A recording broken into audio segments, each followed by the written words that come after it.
Hola, buenas tardes a todos. Es un gusto volver a encontrarnos acá por este medio, esperando en breve poder tener algunas reuniones presenciales y disfrutando del encuentro. Les damos la bienvenida. Mi nombre es Ramón Vázquez. Me desempeño en la parte comercial de Wrightson. Y bueno, esta vez vamos a tener una charla del ingeniero Juan Luz referida a lo que es tecnologías de semillas, que me parece es un tema más que interesante, que tiene algunos prejuicios y que está bueno que empecemos a desentrañar.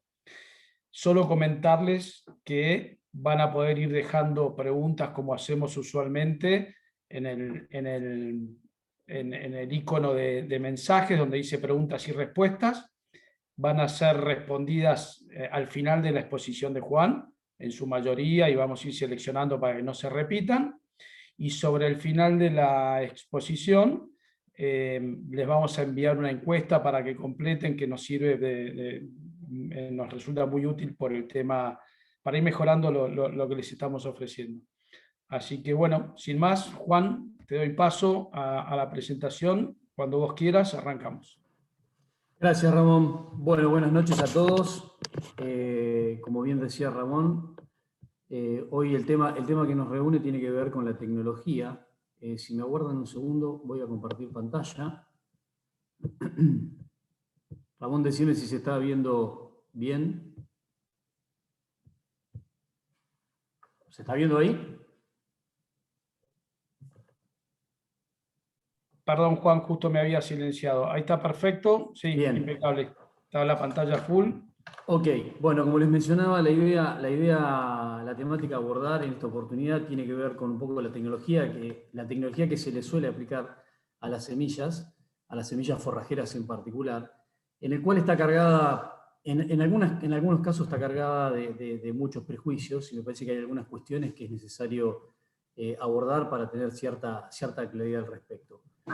El foco que vamos a poner en esta temática tiene algún marco, es necesario dejar claro algunos marcos. El mercado argentino tiene en manos de la industria, o sea, esta tecnología de la cual vamos a hablar, que es la que aplicamos a las semillas, es la que proviene, o el foco va a estar puesto en la que proviene directamente de la que brinda la industria, o sea, la que las empresas profesionalizadas con maquinaria y conocimiento suficiente colocan en calidad en la semilla que se ofrece al mercado. Entonces, el mercado argentino tiene en sus manos opciones tecnológicas de primera línea, pero hay un conocimiento parcial de las posibles ventajas. Con esto no estoy diciendo que exista desconocimiento, sino que a mi humilde entender me parece que es necesario profundizar un poco en las ventajas que tiene este tipo de tecnología. Entonces yo creo que hay un conocimiento parcial de las posibles ventajas. Esta situación de conocimiento parcial o incompleto tiene o trae consecuencias que tienen que ver, perdón que estoy todavía acomodando algunas cuestiones técnicas, ¿no? Tiene consecuencias que tienen que ver con que las tecnologías que se aplican en la semilla, en alguna oportunidad, se aplican de manera inapropiada, tanto sea de manera voluntaria o de manera involuntaria. O sea, ocurren en algunas ocasiones errores o parcialidades respecto a cómo se aplica esta tecnología de primera línea, que en algunos casos son de error voluntario o a veces de manera involuntaria. Y en algunos otros casos también lo que ocurre es transmisión de conocimiento, de este conocimiento tecnológico de manera ineficaz.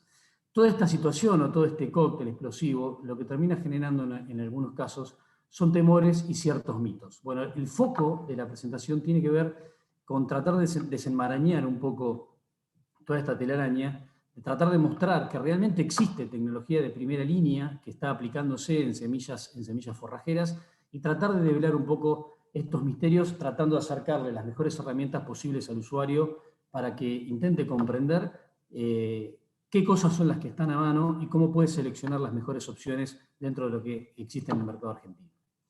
Uno de los mitos que habitualmente suelen ocurrir o que suelen crearse es que una de las tecnologías que se aplica justamente a las semillas es el peleteo. Y vamos a focalizar fundamentalmente en dos tecnologías base que tienen que ver con el peleteo y que tienen que ver con la aplicación de algunos aditivos a las semillas, como pueden ser los insecticidas. Esas van a ser las dos columnas vertebrales de la presentación, y uno de los grandes mitos que encontramos en el mercado argentino, que lo que dice la gente en alguna ocasión es que con el peleteo te venden, o sea, la industria semillera vende carbonato de calcio al precio de la semilla. Y la verdad que en alguna oportunidad, si nosotros tomamos en consideración la foto que tenemos allí de fondo, que es un peleteo de semilla de alfalfa verdaderamente hecho muy mal, de muy mala manera, en este caso sí podríamos decir que de alguna manera alimenta ese mito. De la misma forma que tenemos en esa foto, en donde seleccioné dos lotes diferentes de fetuca, de gramínea peleteada, en el de la izquierda, esa foto también alimenta de alguna manera esos mitos que circulan alrededor de la aplicación o el adicionamiento de algunos insumos a las semillas. En estos casos, realmente, son casos, tanto en el caso de la alfalfa, que mostré anteriormente, como en este de la festuca, con un incremento de peleteo realmente absurdo. En estos casos, esta aplicación de insumos o estas tecnologías aplicadas a la semilla no generan realmente ningún tipo de aporte tecnológico, y esto es lo que alimenta de alguna manera al mito de que existen muchas prácticas que no son del todo tecnológicas, para llamarlo de alguna manera. La intencionalidad de la presentación tiene que ver justamente con tratar de entender un poco cuál es la tecnología que se aplica y de qué manera se aplica, y cuáles son los beneficios que esta tecnología profesionalmente aplicada puede llegar a generar. El foco lo vamos a poner, como mencionaba antes, en el peleteo, tanto sea de leguminosas como de gramíneas, en ver cuáles son sus ventajas, sus mitos, cuáles son las precauciones comerciales que el usuario puede tomar al respecto. Vamos a ver también la otra columna vertebral de la presentación, que tiene que ver con terápicos específicos que se le agregan a la semilla, fundamentalmente insecticidas, focalizando en cuáles son los mejores insecticidas aplicados a semillas de forrajeras, cuáles son las precisiones respecto de las dosis que hay en el mercado argentino y cuáles a nuestro entender son las mejores, cuáles son las ventajas adicionales que podemos encontrar en la utilización de estos insecticidas y que excede un poco el control de los insectos.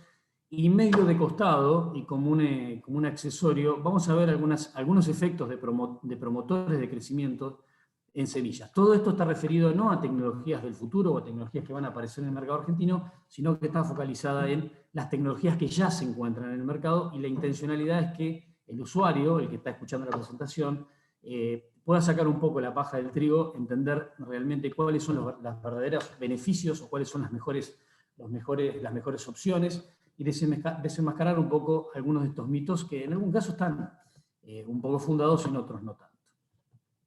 Arrancando con el primero de ellos, que es el peleteo, yo considero que un peleteo profesionalmente hecho realmente funciona como un factor en la implantación muy potente. En primera instancia, el peleteo lo que genera es un aumento en la velocidad de la inhibición y homogeniza mucho la germinación. Esto, si bien muchas veces se repite, es bastante difícil encontrar pruebas concretas. Sin embargo, en algunos casos lo podemos ver de manera bastante sencilla.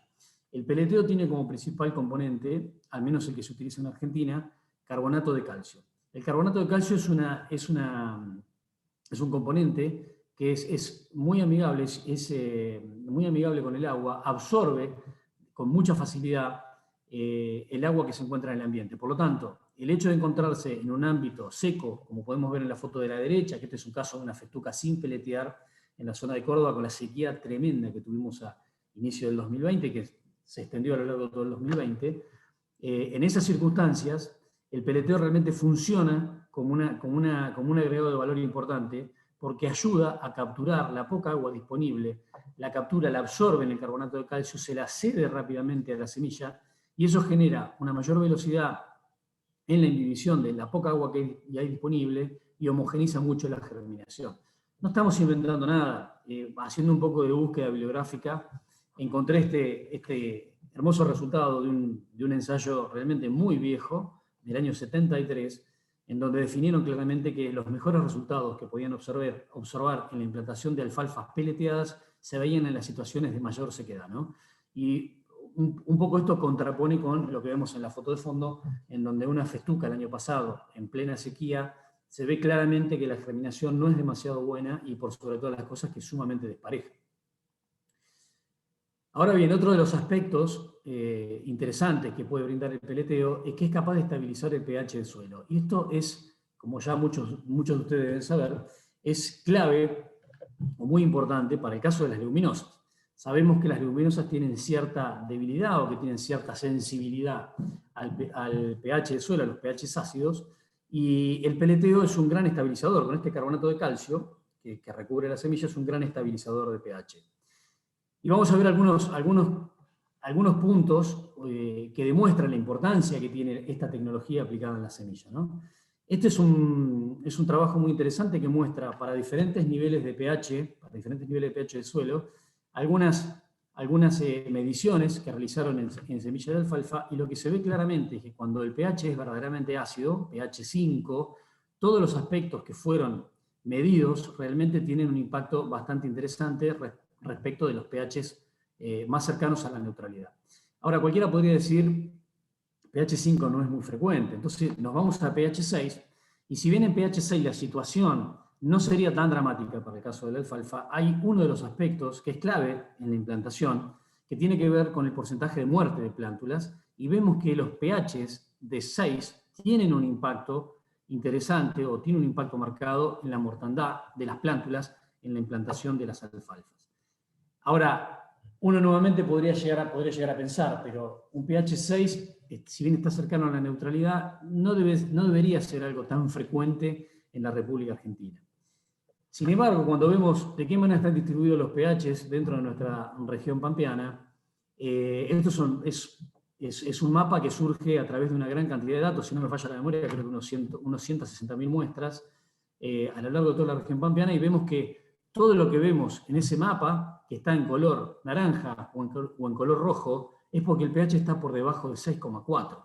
O sea que podríamos decir que en el 70% de la región pampeana, más o menos, estaríamos teniendo problemas de acidez que podrían llegar a marcar de alguna manera un porcentaje de muerte, de mortalidad de plántulas, superior a lo que uno podría esperar en una implantación normal. O sea, la acidez en el suelo, acidez por debajo de 7, en el caso de las alfalfas tiene un impacto importante, y no solamente tiene un impacto importante en la germinación, sino que, como hemos visto en alguna otra oportunidad, cuando en la alfalfa el pH desciende de 6,8 a 5,7, o sea, es un punto de pH de un suelo relativamente neutro, levemente ácido, a un poco más ácido, la caída de productividad realmente es muy marcada. Cuando en un cultivo agrícola es normal encontrar en estos descensos de pH caídas del 15-20% en los rendimientos, para el caso de la alfalfa esa caída de rendimiento puede estar cercana al 60%. O sea, tenemos un impacto, la acidez de los suelos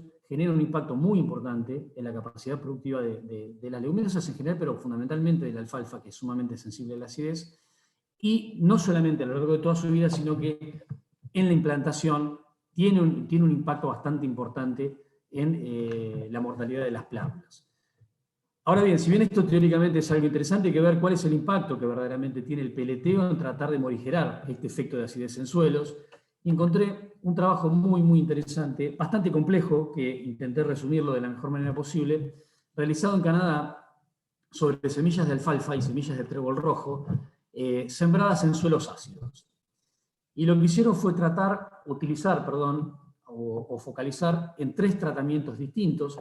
En primera instancia, ver el efecto de tratamiento. Se utilizaron semillas solo inoculadas, encalado de suelos y preinoculado de peleteo, o sea, preinoculado con el peleteo, o sea, la semilla peleteada que conocemos habitualmente, que tiene distribución comercial en la Argentina, el suelo encalado y la semilla solamente inoculada.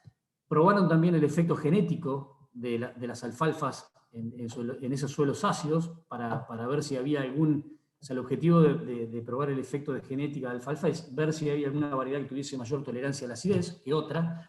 Y también vieron el efecto cepas, probando diferentes tipos de cepas de Rhizobium, fijadoras de nitrógeno, para ver si alguna cepa tenía un poco más de tolerancia. Y estos tres efectos, o sea, el efecto tratamiento de semilla, el efecto genética de alfalfa y el efecto cepa de Rhizobium, lo que vieron fue el impacto en la nodulación y en el rendimiento de forraje. Lo que vieron que en la nodulación el impacto era bastante notable.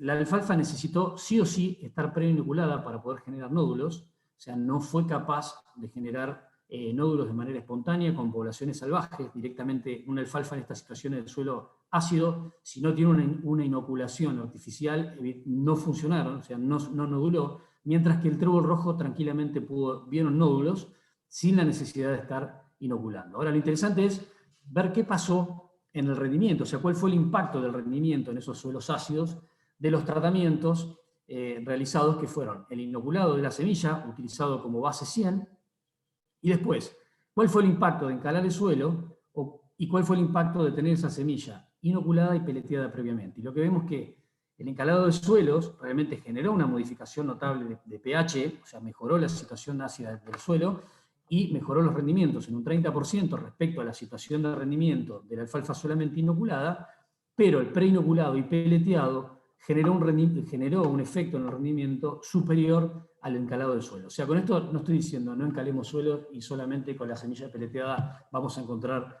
mejores beneficios, sino que lo que estoy mencionando, lo que quiero recalcar con esto, es que el hecho de utilizar una semilla preinoculada y peleteada realmente genera un efecto muy importante en los suelos ácidos y le da cierta potencialidad al cultivo para que se desarrolle y tenga un buen funcionamiento. Ahora bien, la estabilización del pH de suelos no solamente es importante para leguminosas, como gran parte de la gente que está escuchando la presentación tiene claro que lo es, sino que también es muy importante en gramíneas. Y para tratar de chequear un poco cuál es el impacto que tiene la utilización del peleteo en las gramíneas, fui justamente al efecto opuesto, a las situaciones en donde podemos encontrar suelos con salinidad, con conductividades eléctricas altas, y lo que encontré fue también un trabajo muy interesante, realizado tanto en festuca como en regueras perennes. Quizás el regueras perenne no sea de gran interés porque difícilmente vayamos a sembrar un regueras perenne en una situación de un suelo con problemas de salinidad, pero sí es bastante frecuente en nuestro país utilizar festuca en ambientes donde pueden llegar a tener alguna potencialidad, alguna conductividad eléctrica alta. Para los que no están muy habituados a ver los niveles de salinidad en suelo, 0,6 es una conductividad eléctrica no tan importante, pero 12 es una conductividad eléctrica verdaderamente pesada. Y como podemos ver, en la foto que se encuentra sobre la derecha, esta es una situación, la foto de arriba es la siembra de la festuca temora en un ambiente con pelo de chancho, como se ve ahí, en donde tenemos, es un suelo alcalino-salino, o sea, hay una combinación ahí de algo de conductividad eléctrica y de sodio.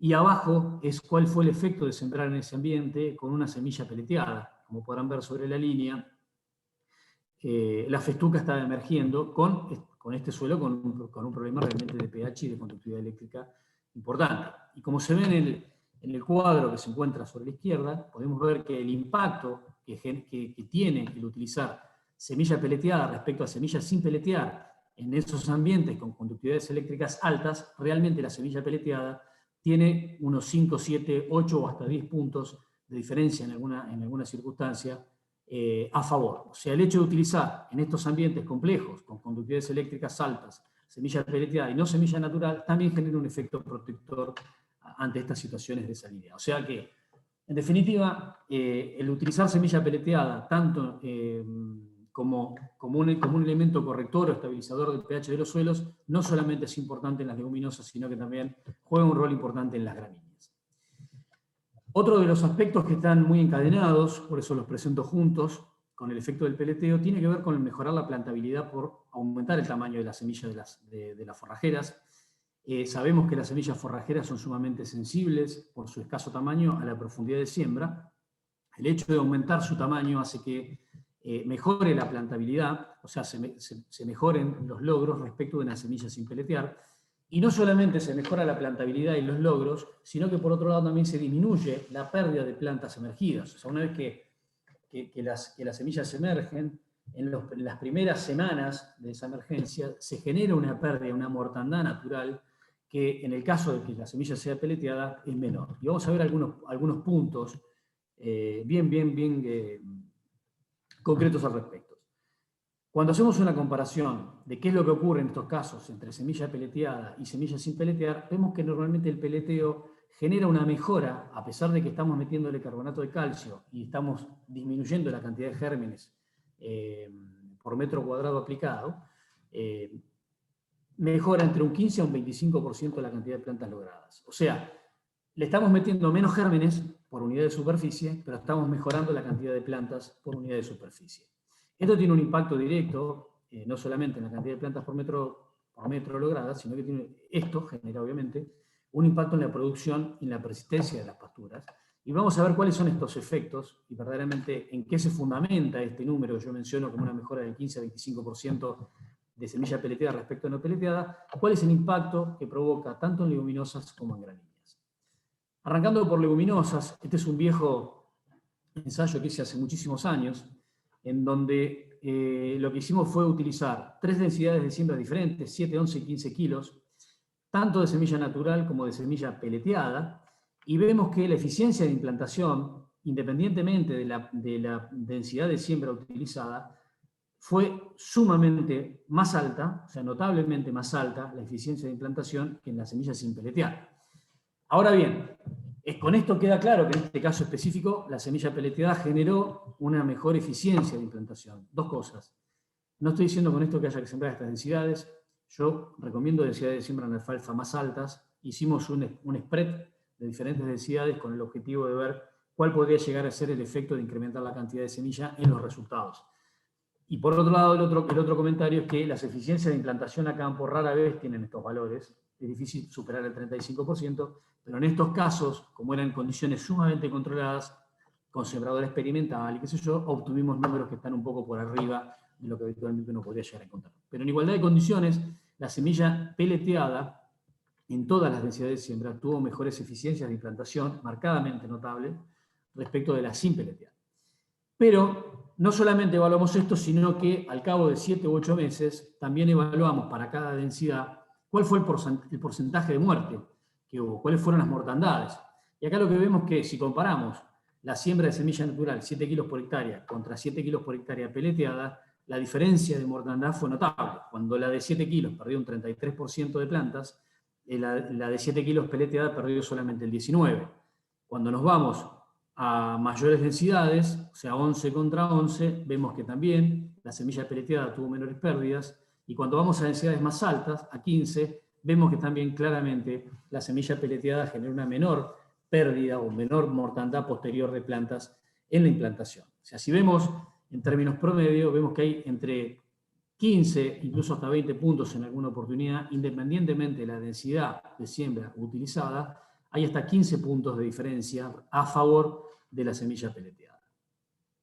Ahora, claramente, cuando logramos tener 15-20% más de plantas, independientemente de la densidad, por metro cuadrado, eso, la lógica diría que uno tendría que encontrar mayores rendimientos de materia seca por hectárea, que es lo que van a ver en estas mediciones que hicimos al cabo de un año, ¿no? Medimos en cada uno de los casos cuáles fueron los rendimientos observados, y vemos que claramente la semilla peleteada, nuevamente, de manera independiente a la densidad de siembra utilizada, los rendimientos, la producción de materia seca por hectárea fue mayor.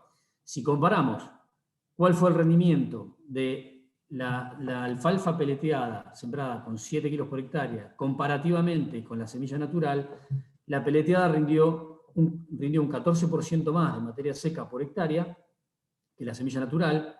Si fue a la densidad de 11 kilos por hectárea, un 16%, y a 15 kilos por hectárea, un 8%. O sea, lo que vemos también es que en la medida que aumentamos las densidades, obviamente el diferencial en el primer año se va a disminuir por un efecto de tener mayor cantidad de plantas. Aunque se pierdan más plantas, el hecho de tener más hace que se estabilice un poquito el rendimiento. Igualmente vamos a ver algunas cuestiones que el peleteo también trasciende a los efectos en el primer año y tiene efectos posteriores. Lo vamos a ver un poquitito más adelante. Pero en definitiva, lo interesante de esta comparación es que para este caso, la densidad de siembra de 7 kilos por hectárea produjo durante el primer año la misma cantidad de materia seca que la siembra realizada con 11 kilos por hectárea. Entonces, esto desmitifica un poco lo que habitualmente suele decirse, que el sembrar semilla peleteada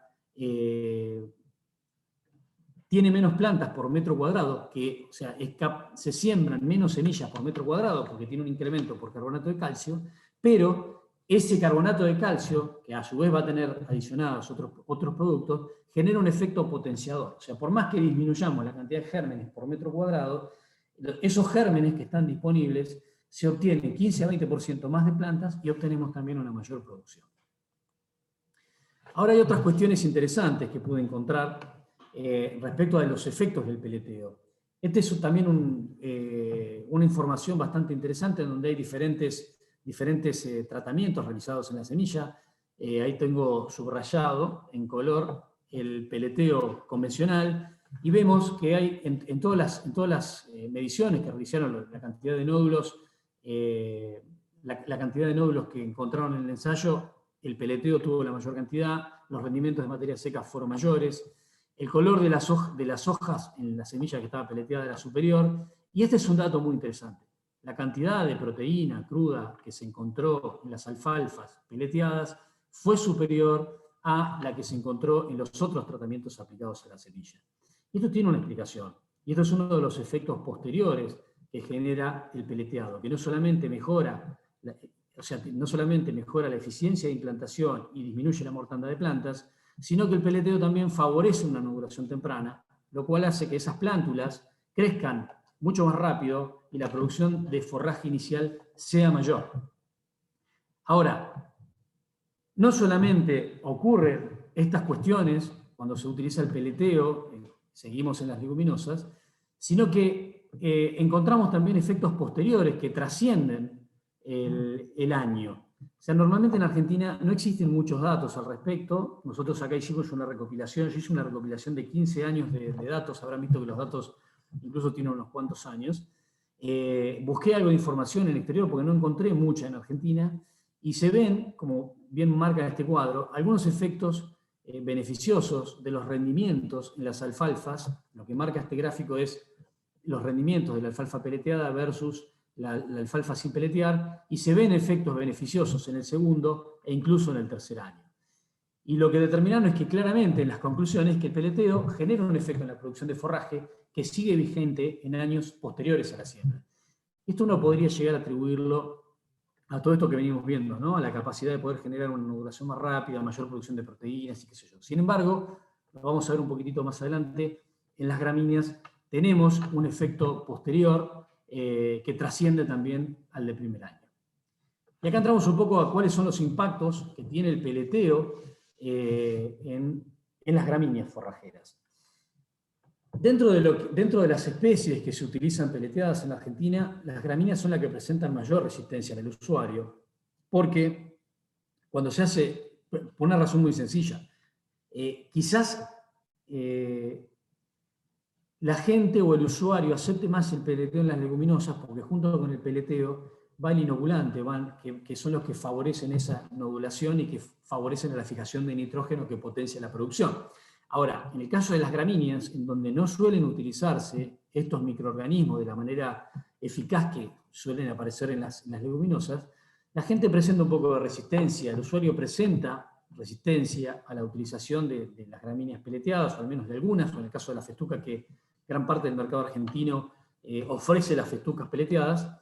El usuario presenta un poco de resistencia porque me están poniendo carbonato de calcio, me están vendiendo, en este caso sí, carbonato de calcio al precio de la semilla, y en verdad ese peleteo, como bien vimos, eso genera efectos beneficiosos en la implantación y en el desarrollo y en la productividad de las gramíneas, y no solamente en el de las leguminosas.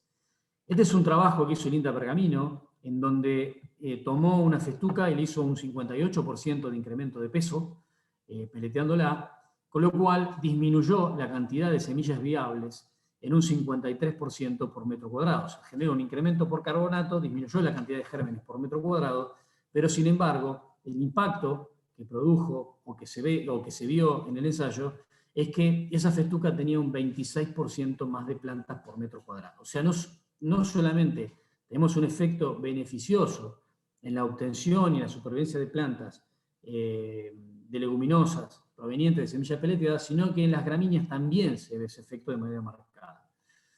Ahora bien, si bien todo esto justifica el valor que yo mencionaba, de que el peleteo puede provocar o puede generar un incremento de 15 a 25% más de planta por metro cuadrado con el impacto que tiene en la productividad posterior, eso es siempre cierto en tanto y en cuanto el peleteo se realice de modo profesional. ¿Y por qué menciono o hago tanto hincapié en esto de que el peleteo debe ser realizado de manera profesional? Este es un trabajo, sí, argentino, muy interesante, muy interesante, en donde hace unos años atrás la gente de Manfredi hizo un trabajo en donde correlacionó incrementos de peleteo con cantidad de plantas por metro cuadrado, y surge en esta adaptación, que yo me tomé la libertad, con permiso de los muchachos, de hacer esta adaptación para que sea visible. Vemos cómo se produce la caída ante el incremento de peleteo, cómo se produce la caída de plantas por metro cuadrado. Y es llamativo lo que ocurre acá en esta región.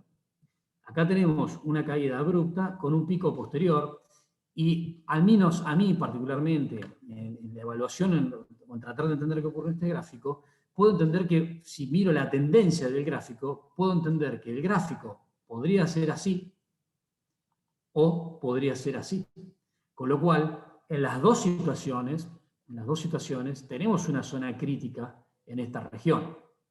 Si tomamos este camino, es factible llegar a incrementos más altos sin correr demasiados riesgos, esto está hecho en alfalfa, mientras que si el camino de la tendencia del gráfico, esto puede haber sido un efecto de medición, o sea, un montón de cosas pueden haber ocurrido, pero es notable. Lo que sí es claro es que acá tenemos un efecto riesgoso. Ahora bien, tomando en consideración ese gráfico, que es un dato sumamente contundente, es interesante, o especialmente para el usuario, que observe claramente cómo está informado los incrementos de peleteo en la semilla que encuentra en el mercado. Y acá tienen dos casos. En este caso, o sea, es obligación de las empresas que peletean semilla poner un rótulo en la bolsa en donde esté expresado el incremento de peleteo. Se puede expresar de dos maneras: por la cantidad de inerte porcentual que tiene la semilla. En este caso, la bolsa tiene un 33% de inerte, o sea, un 33% de inerte, un 66% de semilla, y en este caso está expresado en cantidad de semilla sobre la cantidad total, ¿no? O sea, acá tenemos un 37% de inerte, acá tenemos un 50% de inerte, esto tiene un 100% de incremento de peleteo, y esto tiene un 50 y casi 60% de incremento de peleteo. Ahora bien, cuando tomamos en cuenta eso, ese 37% de incremento, estamos hablando de esa situación, mientras que si nos vamos al otro caso, estamos hablando de esa situación. Por lo tanto, cuando observamos este gráfico, lo que tenemos que tener en claro es que si la tendencia que miramos es esta, sabemos claramente que acá existe un vacío, independientemente de cómo analicemos este gráfico. Cuando nos pasamos de este valor, nos caemos verdaderamente del precipicio, y si miramos la otra tendencia, la que venía hacia aquí, o sea que este dato podría haber sido anecdótico si la tendencia viene hacia aquí, estamos realmente acá en una zona de crisis, ¿sí? Pero esta información está claramente expresada en los rótulos. Ahora bien, y esto lo voy a pasar de manera muy rápida, ¿cómo puede impactar esto en el cálculo de la densidad de siembra? Tomé por caso el caso de la alfalfa, en donde el inconsciente colectivo dice que el peso de 1000 semillas en alfalfa es de 2 gramos. En una revisión bibliográfica y en un trabajo que presenté hace unos cuantos años, en función de discusiones que tienen que ver con esto, observé que en los antecedentes recopilados, la variabilidad que encontraba en el peso de mi semilla de alfalfa podía ir desde casi 1,5 hasta 3,4 el peso de mi semilla, o sea, un rango verdaderamente muy amplio. Hicimos unos muestreos en Argentina, con semillas de diferentes orígenes, grupo de latencia, años de cosecha, etcétera, etcétera, etcétera, y sobre unas 800 muestras encontramos que el rango que había era de 1,6 el peso de 1000 a 3,9. Uno podría decir que esto no es algo quizás demasiado extremista, pero si estos datos los ponemos sobre una campana de Gauss, el 2 a 2,2 gramos por peso de 1000 sería esta banda que tenemos acá. La media de las evaluaciones que hicimos nosotros estaba acá, más cerca de 2,4, uno puede decir que entre 2,2 y 2,36 no existen grandes diferencias. Sin embargo, cuando nosotros llevamos esa semilla a peleteo, que es de la manera en que se presenta en el mercado argentino, podemos encontrar esta situación. O sea, podemos encontrarnos 2 semillas peleteadas que recibe el usuario con un peso de mil muy similar en los dos casos, pero que tienen en sus orígenes cosas completamente diferentes, ya que una semilla con un peso de mil muy alto, una semilla excelente, con un incremento de peleteo excelente, puede tener el mismo peso de mil como semilla terminada que una muy mala semilla, o una semilla muy liviana, muy chiquitita, con un incremento excesivo de peleteo. Entonces, ante esto surge la duda fundamentalmente del usuario, cómo protegerse ante esta situación. La respuesta es muy sencilla. No solamente tiene que ver el peso de mil de la semilla peleteada, sino que simplemente con observar el rótulo que informa el incremento de peleteo, ahí va a poder observar y elegir entre una semilla que está peleteada en un incremento de peleteo lógico o no lógico, ¿sí? O no razonable. Y ahí algunos elegirán semillas con peleteos hasta el 50%, otros elegirán hasta el 30%. Todo tiene que ver con la capacidad o la elección que haga cada uno de los usuarios. No estoy diciendo que una cosa esté mal y que la otra esté bien, simplemente planteo mi punto de vista al respecto, pero por sobre todas las cosas, dejarle bien en claro al usuario que esa información está presente en la bolsa que recibe. Y si bien esta visualización de 2 festucas con diferentes niveles de peleteo, uno del 50-60%, como la que tiene acá, y otro con el 100%, que a mi entender es excesivo, no son muy diferentes a la vista y hay que tener un ojo bien entrenado.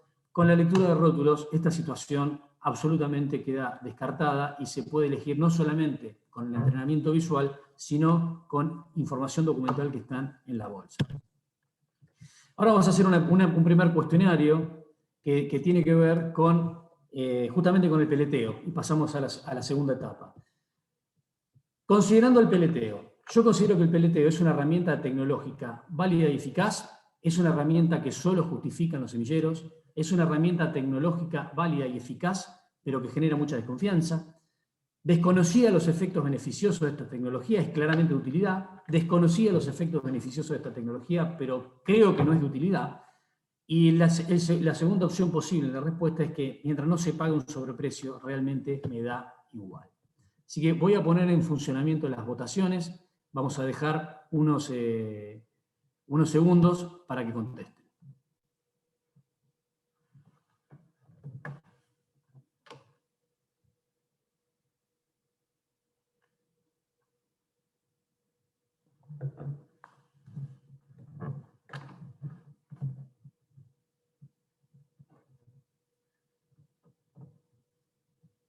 Cuando lleguemos más o menos a un 70% de votación, la detengo, estamos en un 61%.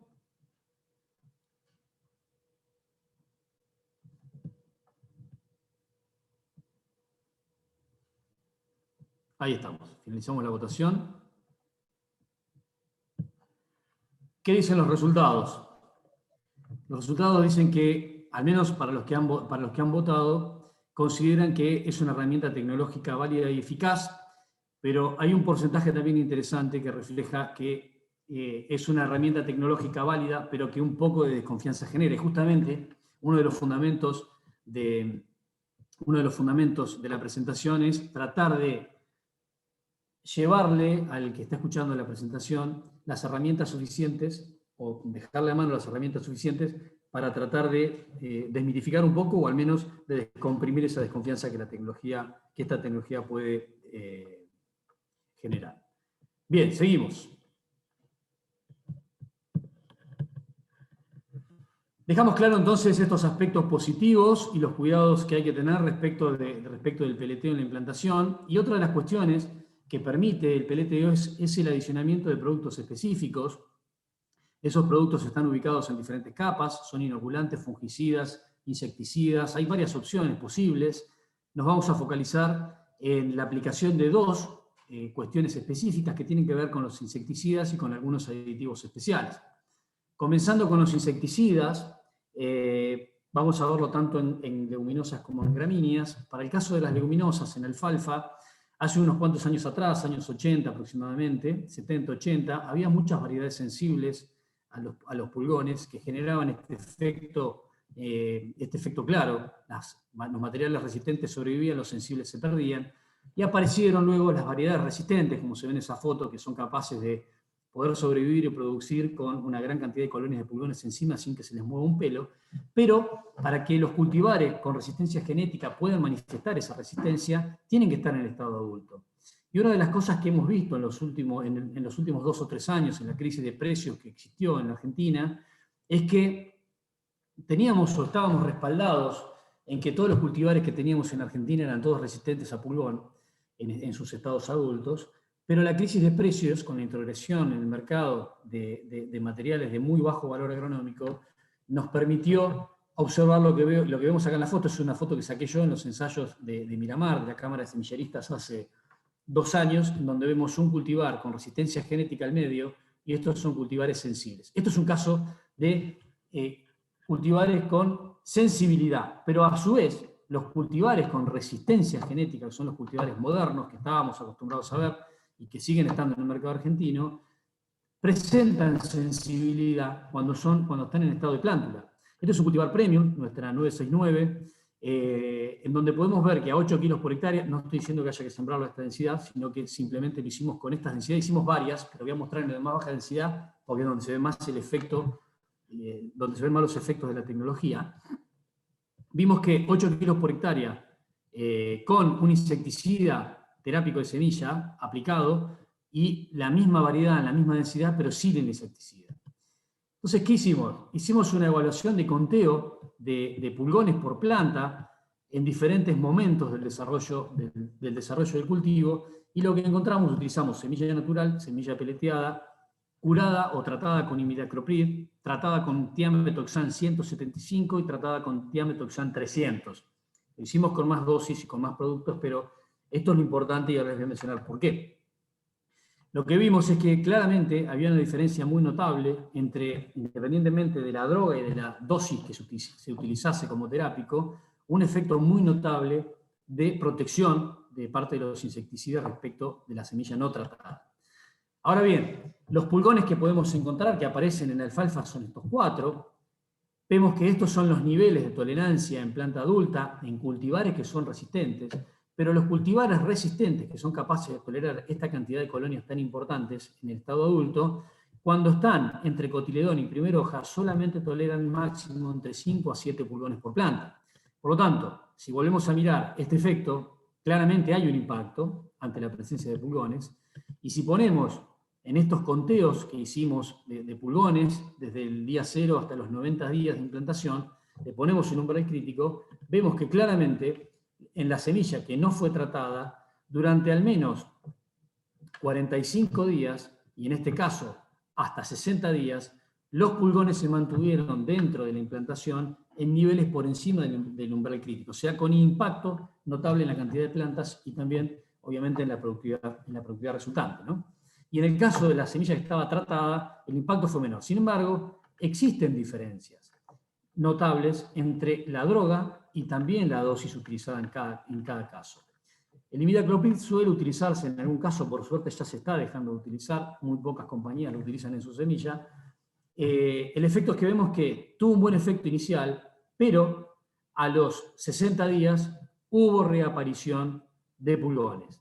Para el caso del tiametoxan, pasó algo similar. Reaparecieron algunas infectaciones posteriores a los 60 días, pero claramente lo que se ve es que cuando la aplicación fue de tiametoxan a 300 centímetros cúbicos, no hubo reinfectaciones. Con esto, cuidado, estas dosificaciones no permiten llegar a los 90 días con cobertura absoluta, pero lo que está claro es que la mayor dosis de tiametoxan lo que generó es un efecto de protección y, por sobre todas las cosas, la protección rara vez pasa de los 45 a 60 días, la protección efectiva, pero el hecho de mantener durante esos 60 días prácticamente casi nula la presencia de pulgones no permite las reinfectaciones posteriores que las dosis menores u otras drogas pueden llegar a generar. Por este motivo, nosotros utilizamos este tipo de tratamiento. Utilizamos el peleteo con los 300 centímetros cúbicos de tiametoxan y no usamos 175 como utiliza, me atrevo a decir, el 50% del mercado. No estoy diciendo que utilizar 175 centímetros cúbicos esté mal. Simplemente lo que digo es que tiene menos cobertura y que es un poco más factible que sufra reinfectaciones. Y en la foto pongo el pulgón azul. ¿Por qué? Porque es un pulgón invernal. Por lo tanto, las siembras de alfalfa que sean un poco más tardías quedan, obviamente crecen mucho más lentas porque son mucho más tardías y entran mucho más en el frío, y quedan más sujetas a no tener el tamaño de planta adecuado para soportar la aparición del pulgón azul, que es bien invernal y que ataca con umbrales críticos más bajos que el resto de los pulgones. Por este motivo utilizamos y elegimos en los 300 centímetros cúbicos. Ahora, la otra plaga que apareció fuerte fue el trips, que tiene umbrales, como ven en la foto, viene el efecto que se ven en los cotiledones, de rasgados por los trips. Eso genera deshidratación y la deja sujeta a daños climáticos, especialmente deshidrataciones y efectos de frío. Y los umbrales son mucho más bajos.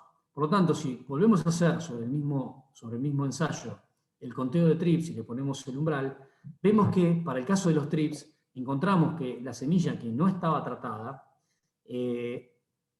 tuvo una prolongación en el tiempo, siempre estuvieron los trips por encima del umbral de daño, mientras que en el caso de la semilla que estuvo tratada, se mostró claramente que estuvo por debajo de los umbrales. Pero nuevamente vemos una situación similar, muy parecida a lo ocurrido con los pulgones. Vemos que para el caso del imidacloprid admite reinfectaciones, para el caso de 175 centímetros cúbicos de tiametoxan vimos reinfectaciones, mientras que para el caso de 300 centímetros cúbicos las reinfectaciones no aparecieron. Por eso, nuevamente, esta es la dosis que utilizamos. No elegimos los 300 centímetros cúbicos para el tratamiento de nuestra semilla al azar, sino que está fundamentado en datos sólidos y medidos. Ahora bien, más allá de la presencia, o sea, ¿cuál es el efecto que provocan estos insectos en la implantación? Cuando uno ve esta situación parece que el efecto no existe. Ahora, cuando ve el efecto de los otros tratamientos, o sea, cuando le ponen los testigos al lado, ve que claramente hay un impacto bastante notable. Es todo 969, es todo diferentes tipos de tratamientos y dosis, y miren el impacto visual que se ve en el ensayo. Realmente era notable. Esto obviamente tiene un impacto en la población de plantas y en la producción de forraje, que ahora vamos a ver. Otra vez, cuando vimos el conteo de plantas, vemos que los tratados con insecticida, los casos tratados con insecticida, la cantidad de plantas estaba muy por encima de la semilla no tratada. Ahora, la pregunta que me hice en ese momento es, ¿cuál es el impacto en la producción? Porque en estos casos, tanto el imida como el tiametoxan 175 o el 300, la cantidad de plantas por metro cuadrado era exactamente igual. Sin embargo, cuando medimos la producción inicial forrajera, vimos que para el caso del imidacloprid y el tiametoxan 175, la producción forrajera era muy similar. Sin embargo, el peleteado con tiametoxan 300 estaba un poco por encima del 175 y tenía un 90% de diferencia en el rendimiento forrajero respecto a una semilla no tratada. Por lo tanto, nuevamente, esto es otro de los argumentos por los cuales elegimos los 300 centímetros cúbicos y no los 175 como se utilizan en algunos casos. Seguimos evaluando un poco la situación en algunos otros ensayos posteriores y vimos nuevamente que la utilización del tiametoxan a 300 centímetros cúbicos dio en esta oportunidad un 12% adicional respecto de la producción obtenida en el utilizado con 175 centímetros cúbicos. Entonces, para tratar de entender un poco cuál es el efecto de esta dosis, que no solamente tuvo impacto en la repoblación de insectos, sino que tuvo impacto en la producción, claramente, estudiando un poco más en profundidad encontramos esto. Sobre la derecha son plantas que tienen tiametoxan 300 centímetros cúbicos, y para tratar de entender un poco más eso, la gente de INTA Concepción del Uruguay realizó unas mediciones viendo qué ocurría con la biomasa aérea, ¿sí?, de la semilla tratada con tiametoxan y la semilla sin tratar, y la biomasa radical en igual medida. Y lo que encontramos, o lo que se vio, es que la semilla tratada con tiametoxan generaba no solamente el triple de peso en las plántulas evaluadas, sino que también generaba un incremento o triplicaba la biomasa radical. Otro de los motivos por los cuales elegimos no solamente esta droga, sino también esta dosificación. Está claro, ¿no?, que una de las cosas importantes, si vuelvo para atrás, cuando uno realiza siembras especialmente tardías, es muy importante que las plantas sean vigorosas para que entren fuertes, más allá de la presencia de los insectos, ¿no? Las siembras más tardías necesitamos que las plantas crezcan lo más rápido posible para que entren ante las bajas temperaturas un poco más armadas. Y justamente uno de los beneficios del thiamethoxam y con estas dosis no es solamente la protección contra insectos, la mayor cantidad de plantas logradas, la mayor producción, sino que también genera este efecto de vigor inicial que nos permite entrar mejor en el invierno con una planta más armada y menos sujeta al impacto de las heladas, y es muy importante la utilización, especialmente en las siembras de primavera, en donde necesitamos un desarrollo radical muy potente antes de entrar en el verano. Ahora, también evaluamos en ese caso qué es lo que pasaba. Encontramos un ensayo en Rafaela, recuerdo, en donde no aparecieron los insectos. Esto es cuando recién empezó a aparecer el TRIPS, allá por el año 2006, si no me falla la memoria, y encontramos este efecto. No había insectos y, sin embargo, visualmente vimos esta situación. Evaluamos cuáles fueron los rendimientos y nos encontramos con esto. Tanto para el caso del imida como para el thiamethoxam, en sus dos dosificaciones que les estoy mostrando, tuvieron un rendimiento de materia seca realmente muy notable respecto a una semilla peleteada a igual densidad de siembra utilizada, ¿no? O sea, en este caso, el thiamethoxam fue marcadamente superior en capacidad de producción de materia seca por hectárea respecto del imida, y para el caso del 300 centímetros cúbicos nuevamente marcó la diferencia, y es otro de los argumentos de por qué usamos 300. Ahora, también hicimos esto. ¿Qué pasaba si pulverizábamos? Entonces, realizamos también un ensayo paralelo en otro año, en 2007, en el año siguiente, en donde medimos la semilla sin tratar, todo con igual densidad, semilla sin tratar, la semilla tratada con thiamethoxam 300, y un testigo que fue pulverizado contra trips y pulgones 7 veces en la evolución de todo este ensayo. Se aplicó 7 veces insecticida, y lo que vimos es que aún aplicando 7 veces, la cantidad de plantas por metro cuadrado de este multiaplicado estuvo 15% por debajo de la semilla sin pulverizar y con el terápico de semilla de origen. Cuando medimos el rendimiento en materia seca, la situación fue exactamente igual. O sea, la semilla proveniente con tratamiento de origen tuvo un impacto en la producción, no solamente en la cantidad de plantas superior. Otro argumento de por qué utilizamos estas dosis. Ahora bien, nuestros cultivares de leguminosas en general, todas las leguminosas las tratamos con un peleteo entre el 50 al 60% de incremento. Esto es un 33 a 37% de inerte. Esta es nuestra elección. Nosotros elegimos hacerlo de esta manera, por los argumentos que antes mencioné. Se utiliza como fungicida de Leprungol y utilizamos todo con thiamethoxam 300.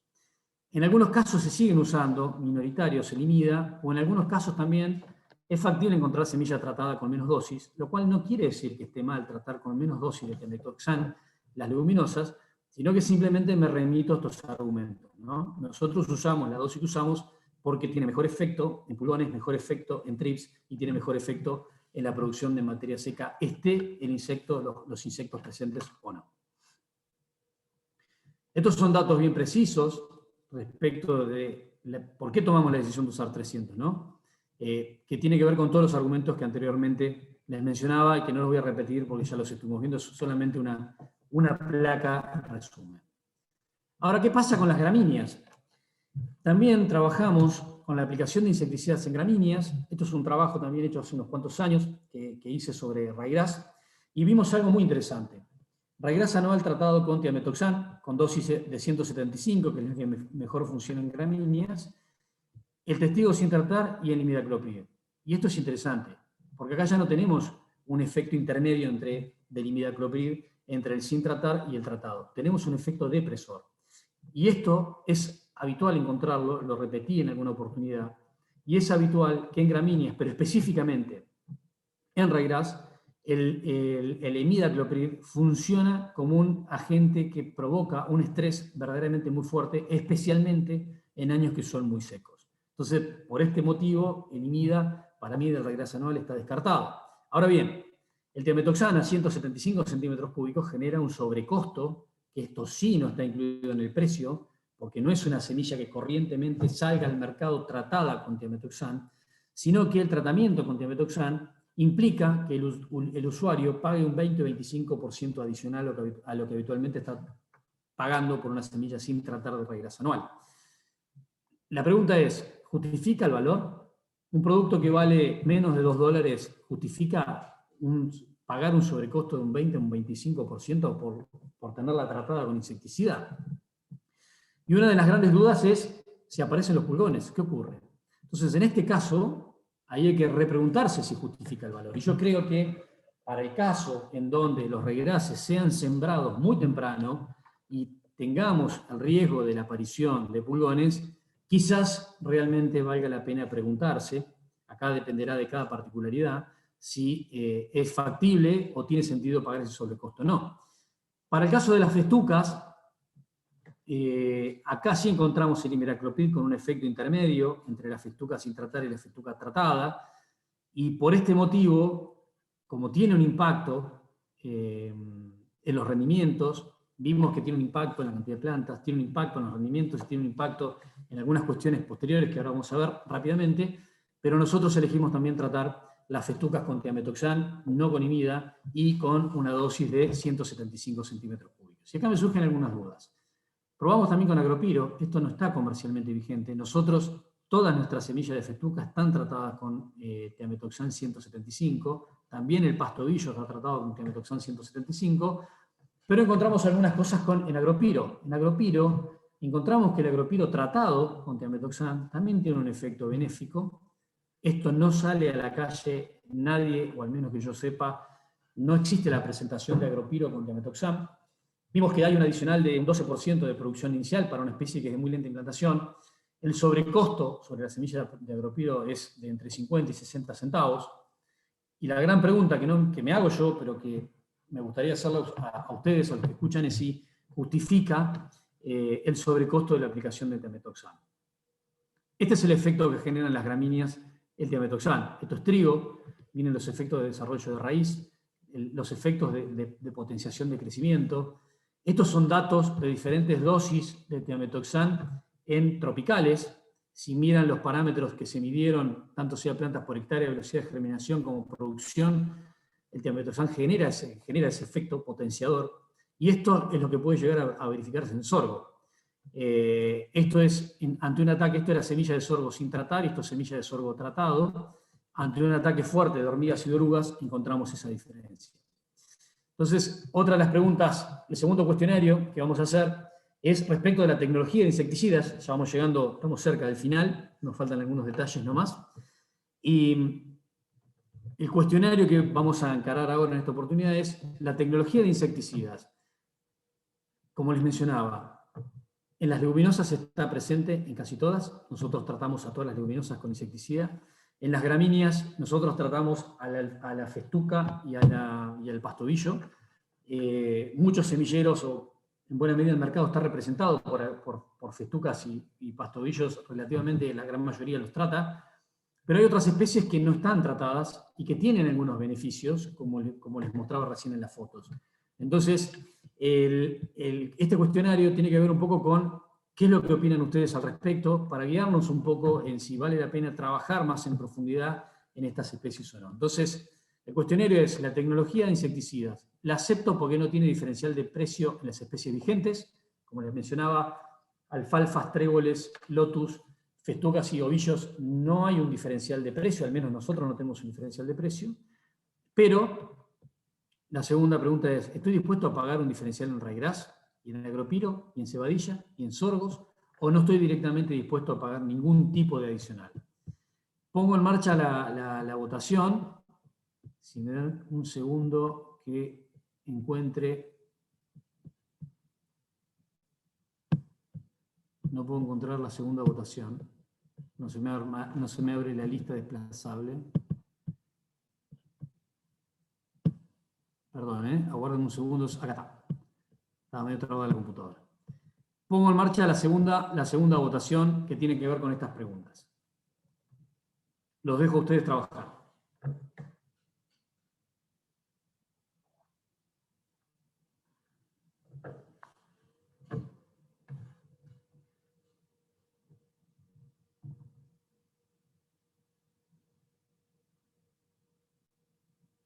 Estamos en un 40%, esperamos un poco más.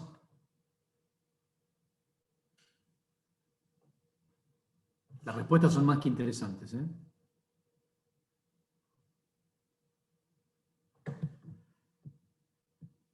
Bien. Acá les muestro los resultados. El 58% dice que acepta la tecnología de insecticidas en las semillas forrajeras. El 60% la acepta porque no tiene un diferencial de sobreprecio, y la especie claramente en la que podrían llegar a tener algún tipo de interés es en la utilización de insecticidas en sorgos. Bien, seguimos adelante hacia el final de la presentación, la última etapa. Y vamos a lo último, que son los aditivos. Fundamentalmente vamos a hacer foco en los polímeros de fluidez, una tecnología realmente de muchísimo impacto, no leguminosas, pero sí de muchísimo impacto en las gramíneas. Las gramíneas son rugosas, difíciles de que corran, o tienen dificultad en que corran dentro de las sembradoras, se traban, y realmente hay tecnología en Argentina muy accesible, que no tiene un sobreprecio, pero que algunas empresas la aplican en sus semillas y otras no la aplican. Y vamos a ver un poco de qué se trata este polímero de fluidez. Les voy a compartir una pequeña práctica que hice también hace unos años. Sobre la izquierda van a ver una botella que está con semilla de festuca tratada con polímero de alta fluidez. Sobre la derecha, semilla de festuca solamente peleteada, sin el polímero de fluidez. Esta regla lo que va a hacer cuando se corra, va a dejar caer a la semilla de manera libre en un caso y en el otro, y van a ver cuál es el impacto que genera la aplicación de este tipo de polímero. Las botellas no se tocan. Miren la de la izquierda, que tiene polímero de fluidez con la facilidad con que se escurre la semilla, mientras que en el otro caso está todo el tiempo trabándose. Y otra cosa interesante para ver es qué es lo que ocurre con el cono de la semilla adentro del recipiente hacia donde va cayendo. Claramente, este tipo de polímeros tiene un efecto muy interesante en cómo corre la semilla dentro de la sembradora y de qué manera se desliza no solamente dentro de la sembradora, sino cómo va a quedar después la homogeneidad de siembra en la línea. Y hay alguna otra, perdón, y tiene también algunos otros efectos beneficiosos. Lo que ven acá es una bolsa de semilla con peleteo normal, y esta es la bolsa de semilla con peleteo con fluidez. Y lo que hice fue medir la cantidad de desprendimiento, porque no solamente es importante que la semilla peleteada se deslice fácilmente, sino por otro lado que tenga bajos niveles de desprendimiento. Un buen peleteo tiene un desprendimiento menor al 5%, mientras que cuando la semilla está tratada con polímero de fluidez, los desprendimientos son menores al 2%. O sea, no solamente facilita la operación de siembra, el escurrimiento y la homogeneidad de la semilla en el surco, sino que por el otro lado genera muchos menos problemas cuando los procesos de siembra son prolongados. Por este motivo, nosotros elegimos este tipo de tratamiento, que les repito, en Argentina está disponible, pero no todas las empresas toman este tipo de tratamiento para sus semillas de gramíneas. Este es el impacto que genera una semilla con un peleteo excesivo. Sin ir más lejos, esta foto en particular son dos peleteos, como les mencionaba anteriormente. Este con más de 100% de incremento, que fue esta misma semilla es la que se utilizó en esta situación. Como verán, no solamente hay poca cantidad de plantas, producto de la gran cantidad de incremento de peleteo, sino que por otro lado hay una distribución muy heterogénea por ese trabado que genera la rugosidad de la semilla y el carbonato cuando no tiene ese efecto de fluidez. Repito, no estoy diciendo que este peleteo esté mal, simplemente lo que indico es que, a mi entender, o a nuestro entender, nosotros elegimos este tipo de tratamiento porque logramos implantaciones mucho más beneficiosas y vemos que tecnológicamente la tecnología está disponible y los efectos que permiten, o sea, la eficacia en la siembra es superior. Y esto tiene que ver un poco con los aspectos beneficiosos posteriores que genera el peleteo en gramíneas y con polímero de fluidez. Y que termina un poco de desmitificar un poco lo que ocurre cuando se realizan los incrementos de peleteo en las gramíneas, especialmente en festucas. En algunas áreas o en algunas zonas hay cierto nivel de rechazo o hay cierto nivel de desconfianza respecto de la aplicación de esta tecnología en semillas. Y no solamente un peleteo con el incremento apropiado genera una mayor cantidad de plantas por metro cuadrado, sino que genera, como ven acá en este gráfico, un incremento de rendimiento en el primer año, cuando está tratado no solamente con el incremento apropiado, sino cuando tiene el polímero de fluidez que mejora la operación de siembra. Y se ve un impacto en el rendimiento en el primer año, pero lo que es interesante es lo que ocurre en años posteriores. Sigue habiendo efectos posteriores, el peleteo con el incremento apropiado y con el polímero de fluidez sigue mostrando efectos posteriores, algo similar a lo que ocurrió a lo que les mostré en las festucas, donde se ven efectos beneficiosos, incluso hasta pasado el primer año. Por último, y para ir cerrando, un último cuestionario que tiene que ver con una proyección hacia el futuro. Existe una gran cantidad de tecnología sobre la que las empresas en general, y nosotros en particular trabajamos, que tiene que ver con seguir mejorando el paquete tecnológico que le aplicamos a las semillas. O sea, a lo largo de toda esta presentación, no discutimos bajo ningún punto de vista el efecto positivo que una genética de calidad proporciona, sino que la intención o la intencionalidad fue mostrarles, independientemente de la calidad genética de la semilla a utilizar, qué tipo de tecnologías existen en Argentina que pueden potenciar los efectos de esa genética que ya per se está metida dentro de la semilla. Esto es una tecnología extragenética.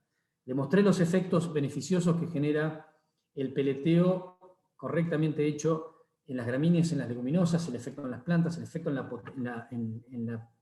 la protección respecto de la presencia de insectos, los efectos beneficiosos en la cantidad de plantas que afectan de manera directa a la persistencia, los efectos en la producción de forraje, de qué manera pueden medir, yo sé que esto genera cierto nivel de desconfianza, pero de qué manera pueden, no necesariamente necesitan tener un ojo clínico para determinar si están conformes con el peleteo o no. Hay un documento que viene adicionado a la semilla, que es el rótulo de incremento, donde pueden ver claramente cómo está tratada esa semilla.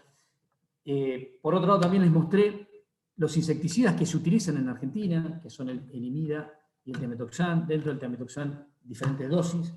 Les mostré por qué nosotros utilizamos el 300. No digo que los otros insecticidas, no digo que esté mal usar el imida, nosotros no lo elegimos. No digo que esté mal usar el 175 centímetros cúbicos, pero nosotros no lo elegimos por todos los impactos que provocan en la protección prolongada en el tiempo, en el efecto general de no reinfección, a pesar de que ya el efecto de producción de insecticida cayó, y el impacto que provoca en el desarrollo de raíces y en la producción de forraje. Ahora bien, eso es el hoy.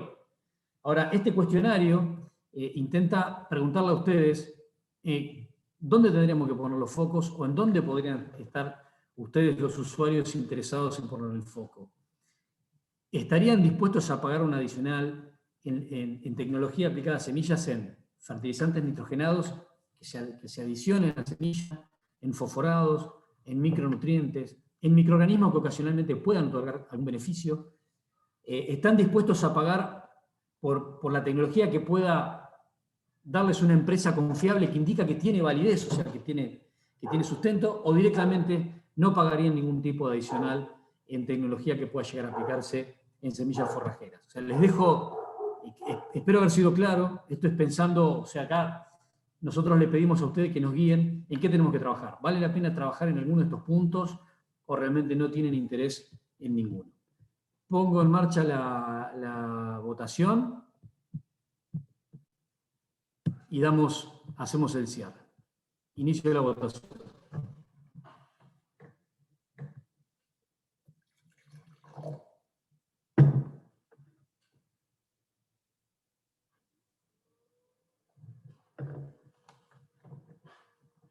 Vamos a usar el mismo parámetro de que lleguen al 50%. Perdón, al 70%. Me quedé mirando cómo venían evolucionando las líneas de votación. Bien. Comparto los resultados de la votación, realmente son sumamente interesantes, y acá me voy a tomar una pequeña licencia. El 50% votó que podrían llegar a estar interesados en tecnologías que permitan el desarrollo de microorganismos que ocasionalmente puedan otorgar beneficios. En segunda medida, lo que una empresa confiable indique como que tiene validez. Eso es interesante, realmente es muy interesante ver que el productor o el usuario tiene cierta confiabilidad en las empresas, muy interesante. Y es notable que no hay demasiado interés en los fertilizantes nitrogenados ni en los fosforados aplicados en semillas. Muy, muy interesantes los resultados. Les agradecemos muchísimo esto porque nos permite pensar con claridad. Bien. Para finalizar, las conclusiones, y ya estamos en el tiempo cumplido y vamos al espacio de dudas. Las conclusiones son bastante sencillas. En primera instancia, claramente existe tecnología que aplicada en semillas, si se utiliza profesionalmente, se potencian los efectos genéticos que ya la semilla de por sí tiene. O sea, hay tecnología claramente que se utiliza en semillas en Argentina, que si se utiliza bien, genera efectos potenciadores de la genética. Hay información clara en la presentación de la semilla, o sea, en la bolsa, sobre las tecnologías que están incluidas. O sea, con esto los empujo a que se acostumbren a mirar los rótulos de la semilla que reciben, porque eso les va a quitar los miedos.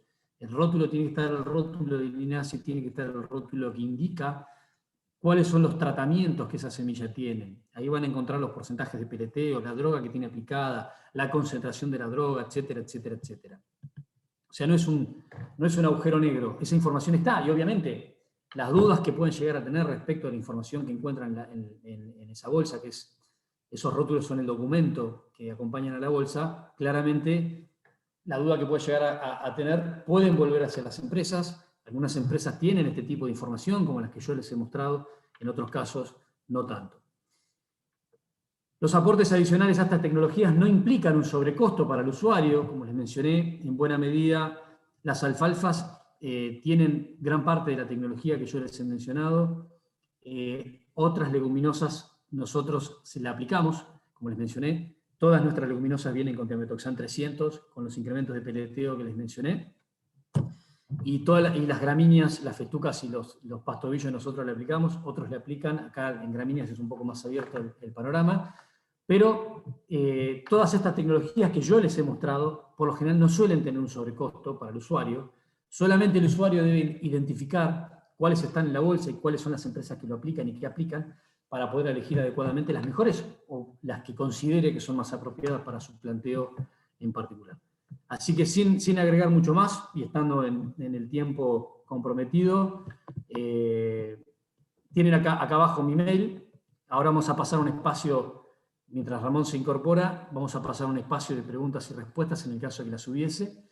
Y de cualquier manera, aquí abajo está mi correo. Las que queden abajo de la mesa y no las podamos responder, me escriben al correo electrónico, y aquellos que tienen mi teléfono me pueden llamar o mandarme un WhatsApp y trataremos de evacuar todas las dudas que pudiese llegar a ver o que podamos. Dejo de compartir la pantalla y le doy lugar a Ramón para tratar de evacuar las preguntas que puede llegar a ver. Acá estamos, Juan. Muy buena exposición y muy aclaratoria de varios conceptos. Una de las primeras preguntas que llegó, que yo creo que fue respondida en el transcurso de la charla, pero creo que vale la pena volver ahí, es la pregunta le hace Dante Garciandía y pregunta si el pelenteo en gramíneas mejora la calidad de la siembra. La festuca, sembrarla pura es re complicada, si no tiene acompañante como sería la avena, que la haga correr. Pregunta si el peleteo mejora esta situación o es similar. Creo que, bueno, vos pasaste el video, Sí, pero me parece claramente yo les diría que En mi caso particular, hace muchos años que decidí que el peleteo con polímero de fluidez era la opción para gramíneas. Realmente, hasta antes de la aparición de los polímeros de fluidez, que con la tecnología que tienen hoy en día, que están disponibles en el mercado, era realmente muy difícil sembrar las gramíneas puras. Pensar en sembrar una festuca pura era muy difícil, realmente muy difícil, porque no corrían los cajones. Sembrar un pastobillo sin polímero de fluidez era complicado, y cuando apareció la tecnología del peleteo de manera masiva sin el polímero de fluidez, ahí las cosas se complicaron mucho más. Yo he tenido en alguna oportunidad hace muchos años atrás, en algunos trabajos que hicimos incluso en asociación o en investigación asociada con algunas empresas proveedoras. Esto es una cosa que no les he mencionado. El mundo del peleteo y de la aplicación de terápicos de semilla en la Argentina, hay empresas que tienen su propia planta de peleteo y de adicionamiento, y en algunos otros casos, como en el nuestro por el momento, esa tecnología nosotros la tenemos tercerizada. O sea, hay empresas especializadas, como realmente en Argentina hay 9 empresas que tienen peleteadora. Algunas son empresas de semillas forrajeras, y en algunos otros casos estas empresas son independientes y brindan el servicio a muchas empresas, como en el caso nuestro, ¿no? Entonces ahí en ese caso, tanto en un caso como en el otro, tanto sean las empresas independientes como las empresas forrajeras que tienen su propio peleteo y adicionamiento de terápicos, tienen la opción de elegir, ¿no? O sea, la opción de elegir qué tecnología ponerle. En el caso nuestro, nosotros le decimos, hacelo así, ponele a las gramíneas polímero peletealo con esto de incremento, con esto de polímero de fluidez, con esto de insecticida, con esta dosis. Y en algún que otro caso nos ha pasado también que nos dicen, no, estamos acostumbrados a hacer, bueno, no, olvídate. Nosotros queremos hacerlo de esta manera porque tenemos los resultados. Y en todo el desarrollo de estas tecnologías me ha tocado trabajar con semillas de gramíneas peleteadas sin polímero de fluidez, y es directamente imposible o muy difícil poder sembrarlas. Adhiero a lo que dice el Vasco. Yo creo que la tecnología de polímero de fluidez en gramíneas vino a mejorar de manera sustancial la eficacia de la siembra, ¿no? Y hay algún que otro loco que en algún momento hasta se ha mostrado reticente a la utilización del peleteo con polímero de fluidez, y que hoy en día lo está usando incluso hasta con máquinas mezclando gramíneas con leguminosas, que no lo recomiendo, pero que algunos lo hacen y lo hacen bien, simplemente porque la gramínea corre bien. O sea, lo vieron en el pequeño videíto, realmente la gramínea con el polímero de fluidez corre. Sin el polímero de fluidez, solamente peleteada, no corre. Y si no está peleteada, corre de manera difícil.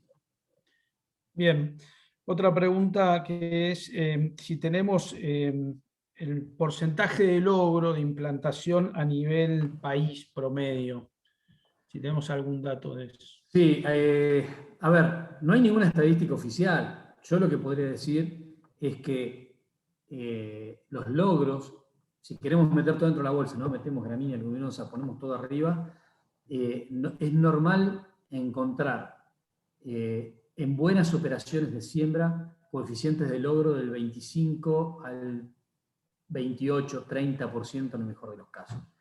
En los casos en donde la operación de siembra se hace muy bien, pero muy bien, se puede llegar a aspirar a tener un 35%, 38%. En casos sumamente excepcionales y con cosas muy, pero muy cuidadas, se puede pensar en llegar a un 40, 42. En algún caso específico podemos llegar a un 45, pero difícilmente podemos pasar al 50. Yo lo que les mencionaba en estas comparaciones es que cuando uno siembra en las mismas condiciones una leguminosa o una gramínea peleteada, o sea, con el peleteo bien hecho, tecnológicamente bien armado, puede lograr, cuando compara semilla peleteada y sin peletear, entre un 15 a un 25% más de logro respecto de la semilla peleteada. No estoy diciendo con esto que logra un 75% con semilla peleteada, ¿no? O sea, es una comparación relativa. Bien, pero es muy fácil gracias. encontrar, perdón Ramón, es muy fácil encontrar coeficiente de logro del 15. O sea, es muy difícil subir un punto y es muy fácil bajar 10. Bien, creo que quedó claro. Otra pregunta es si tenemos experiencia en el uso de micorrizas en semillas forrajeras. Bien, no sé si prestaron atención cuando yo puse el tema de los microorganismos. Está buena la pregunta porque me da pie también a responder la que salió como más interesante o donde la gente tiene más interés. Y acá voy a tener una visión, voy a dar mi visión que es muy parcial, ¿no? Yo a lo largo de mi carrera y de ver estas cuestiones en forrajeras, que ya estoy cerca de unos cuantos años, no voy a decir ni cuánto, pero sistemáticamente cada 5 o 6 años trato de hacer un relevamiento completo de todas las cosas que hay dando vuelta de aplicación de tecnología en semillas, especialmente de microorganismos aplicados en semillas, ¿no? Ya sabemos el efecto que tienen los Rhizobium en las leguminosas, que es realmente impactante, siempre y cuando esté bien, se tiene un montón de bemoles, pero sabemos que está, que funciona. Eso es un caso bastante particular, porque esos microorganismos, si le damos las condiciones apropiadas, se meten adentro de la planta y funcionan desde adentro de la planta, son endógenos. Entonces ahí las condiciones están, la planta protege un poco el funcionamiento del microorganismo y ese microorganismo va a funcionar, mejor o peor, pero va a funcionar. El resto de los microorganismos que se prueban o que se han probado, en donde tenemos micorrizas arbusculares, algas xenofisias, Azospirillum, seguramente me estoy olvidando de alguno más. Yo al menos particularmente lo que he visto al respecto, como todos estos organismos funcionan fuera de la planta, o sea, funcionan en el medio ambiente de la planta, están muy sujetos a las situaciones de vaivenes ambientales. Y particularmente yo siempre doy un caso, no estoy diciendo que no funcionen.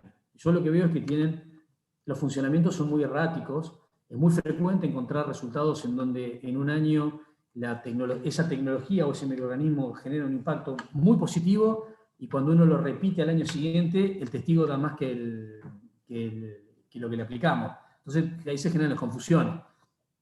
Y yo le echo la culpa, es una visión muy particular, ¿eh? El hecho de que estos organismos laburen afuera, están muy sujetos a los vaivenes de temperatura, de humedad, de acidez, etcétera, etcétera, etcétera, y hacen que sean los resultados muy erráticos. Entonces, son difícilmente repetibles, y yo creo que en buena medida eso es lo que hace que la aplicación de estos microorganismos a la semilla no aparezcan quizás con la necesidad o la demanda que el productor realmente está pidiendo que aparezca. O sea, cualquier productor dice, si lo lograron tan fácilmente con las leguminosas, si hay inoculantes tan efectivos para las leguminosas, ¿por qué no podemos encontrar nada parecido para las gramíneas? Yo creo que en buena medida es esto lo que ocurre. A mí particularmente me pasó en un ensayo, les voy a contar una experiencia muy cortita, en un ensayo que hice sobre alfalfa, con micronutrientes y con microorganismos, como las mediciones son rápidas, y hacíamos mediciones en los primeros 45 días, lo pude sembrar el mismo ensayo 7 veces seguidas. En la misma temporada, sembré desde muy temprano hasta la tarde 7 veces seguidas el mismo ensayo y tuve 7 resultados diferentes. Entonces, esas cosas son las que a las empresas nos hacen realmente pensar si vale la pena asumir el riesgo de lanzar un producto que va a tener un resultado errático. En una de esas quizás, haciendo una buena difusión, decir, mira, esta semilla viene con un paquete que ocasionalmente, por eso en las preguntas puse ocasionalmente pueden generar este beneficio, pero no tienen el nivel de seguridad que sí podemos llegar a encontrar quizás, que tampoco son tan seguros, ¿no? Pero no tienen el nivel de eficacia constante que pueden llegar a tener estos microorganismos endógenos. No sé si se entiende la respuesta, pero son complejos, son muy erráticos. Justo después, mientras explicabas, entró una pregunta si recomendarías la utilización de Azospirillum en gramíneas. Ya, como recomendación, sí. Sí, claro. O sea, a ver, voy a tener una respuesta quizás tampoco científica. Mal no le va a hacer. Lo que no puedo garantizar es que siempre haga bien. O sea, no va a tener un efecto depresor. En alguna circunstancia, cuando se den las condiciones, va a tener un efecto beneficioso. Pero no siempre lo va a mostrar, y no siempre lo va a mostrar con la contundencia que puede llegar a demostrar, por ejemplo, un Rhizobium. La pregunta del millón es, que en parte también estaba preguntada en el cuestionario, si la empresa o la compañía lo pone en las semillas sin sobrecosto, bienvenido. Ahora, la gran pregunta es, esa tecnología, la aplicación de algunos de los microorganismos o de estas tecnologías implica un costo. Si las empresas proveedoras de semillas lo ponen en origen y te cobran un centavo más por tener un microorganismo que no garantiza que siempre sea de manera contundente, tenga un resultado beneficioso, y ahí es donde el engranaje se empieza a trabar y las empresas dudan un poco si ponerlo. Ahora, si yo tengo que recomendar poner azospirina en gramínea, claro que sí, porque en algunas ocasiones tiene resultados y muy contundentes. Lo que no puedo asegurar es que siempre tenga un resultado contundente. Clarísimo. Bien, creo que hemos respondido a todas las preguntas. Quiero agradecer porque hay muchos comentarios positivos hacia la charla y los agradecemos. Y la verdad que leerlos todos me parece que no tiene mucho sentido, pero sí los agradecemos y que sepan que los hemos leído. Juan, muchos que hacen referencia a la claridad de la charla y demás, así que seguramente los vas a poder leer después. Pero nada, me parece que podemos ir dando por terminado si no hay más preguntas. Sí, yo realmente quiero agradecerles que se hayan tomado el tiempo de escuchar la presentación. En buena medida, la verdad que me satisface que esos comentarios respecto de la claridad, porque justamente el objetivo de esta presentación, que fue quizás un poco diferente al resto de las presentaciones que quizás estén acostumbrados a ver o que estemos acostumbrados a dar. En este caso en particular, justamente la idea era tratar de transmitir un poco de claridad. O sea, no estamos inventando la pólvora, solamente estamos mostrando los datos de por qué hacemos las cosas como las hacemos y por qué presentamos nosotros los productos como los presentamos, y contando un poco qué es lo que pasa en el mercado, qué es lo que hay en el mercado, y tratar de brindarle al que está escuchando las herramientas para que pueda analizar lo que se encuentra delante de los ojos. O sea, la intencionalidad no está en decir, hay empresas que hacen las cosas mal, seguramente las hay como en todos los ámbitos, sino es en decirle al usuario, che, mirá, nosotros lo que vemos es esto, los resultados que encontramos tanto acá como a nivel internacional son estos otros. En función de eso, nosotros elegimos esto. Si no te gusta esto, hay un montón de otras opciones. Te damos las herramientas para que puedas entender lo que se te presenta a la vista y que puedas elegir. O sea, la idea fundamentalmente de la presentación era tratar de brindar claridad fundamentalmente para derrumbar estos mitos o estas leyendas que hacen que el productor a veces sea un tanto reticente a adoptar una tecnología por miedo.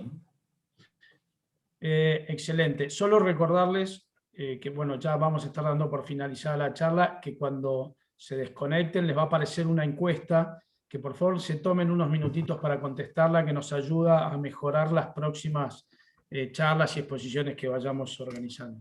¿Mm? No sé, Juan, si querés alguna última palabra. No, solamente despedirlos y nuevamente agradecerle el tiempo dispensado. Esperamos que haya sido de utilidad.